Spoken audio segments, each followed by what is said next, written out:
Welcome to Vanajamani kitchen. இன்னைக்கு நம்ம சேனலில் கத்திரிக்காய் ஃப்ரை பண்ண போகிறேன். அதுக்கு 6 கத்திரிக்காய் எடுத்து வச்சுருக்கேன்.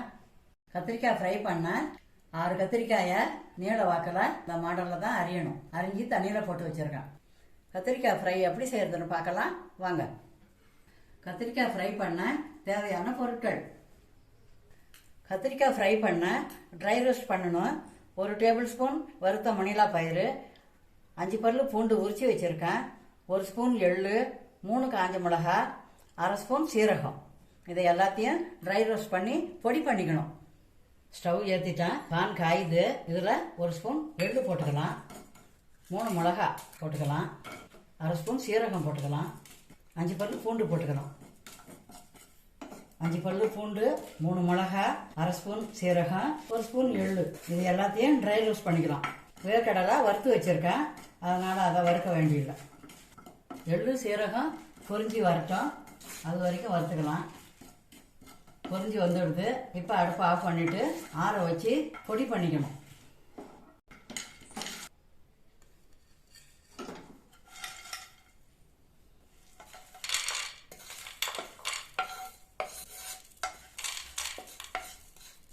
ஒரு 5 நிமிஷம் ஆற வச்சு பொடி பண்ணின்னு வந்துடலாம். ஸ்டவ் ஏற்றிட்டேன், பான் காயுது. 4 ஸ்பூன் எண்ணெய் போட்டுக்கலாம்.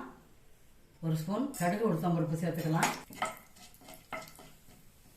கடுகு பொரியட்டும். கடுகு பொரியணும், உளுத்தம்பருப்பு செவக்கணும். இப்போ 1 வெங்காயம் பொடியாக அரிஞ்சு வச்சுருக்கேன், அதையும் சேர்த்துக்கலாம்.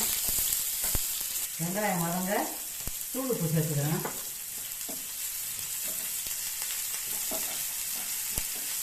கொஞ்சம் கருவேப்பிலை சேர்த்துக்கலாம்.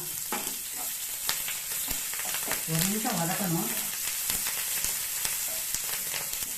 கத்திரிக்காய் தண்ணி இறுக்கி வச்சுருக்கேன். வெங்காயம் வதங்கினது போதும். இப்போ கத்திரிக்காய் சேர்த்துக்கலாம். இப்போ கத்திரிக்காய் கொஞ்சம் மல்லித்தூள் சேர்த்துக்கலாம். நல்லா வதங்கணும் கத்திரிக்காய். ஒரு 5 நிமிஷம் கத்திரிக்காயை வதக்கணும்.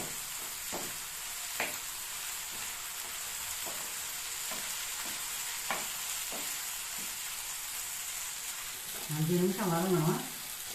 உப்பு மஞ்சத்தூள்லாம் போட்டு கத்திரிக்காய் வதங்கினது போதும். இப்போ 1 ஸ்பூன் மிளகாத்தூள் போட்டுக்கலாம், 1 ஸ்பூன் மல்லித்தூள் போட்டுக்கலாம். போட்டு மீடியம் ஃப்ளேமில் வச்சு வதக்கணும். கத்திரிக்காயில் எல்லாத்துலேயும் மிளகாத்தூள் மல்லித்தூள் படுற மாதிரி நல்லா வதக்கணும், கிளறணும். இப்போ நம்ம ட்ரை ரோஸ்ட் பண்ணி வச்சோம் இல்லையா, இந்த தூளை போட்டுக்கணும்.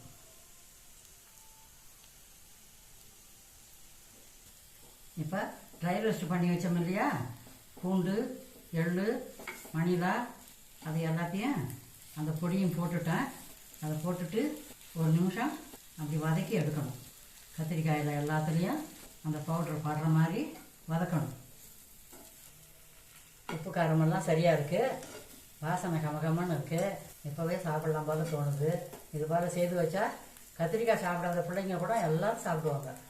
சுவையான கத்திரிக்காய் ஃப்ரை ரெடி ஆகிடுது. பிளேட்டுக்கு மாற்றிக்கலாம். இந்த வீடியோ உங்களுக்கு பிடிச்சிருந்தா லைக் பண்ணுங்கள், கமெண்ட் பண்ணுங்கள், உங்கள் ஃப்ரெண்ட்ஸுக்கெல்லாம் ஷேர் பண்ணுங்கள். சுவையான கத்திரிக்காய் ஃப்ரை செய்து சந்தோஷமாக சாப்பிடுங்க. தேங்க்யூ.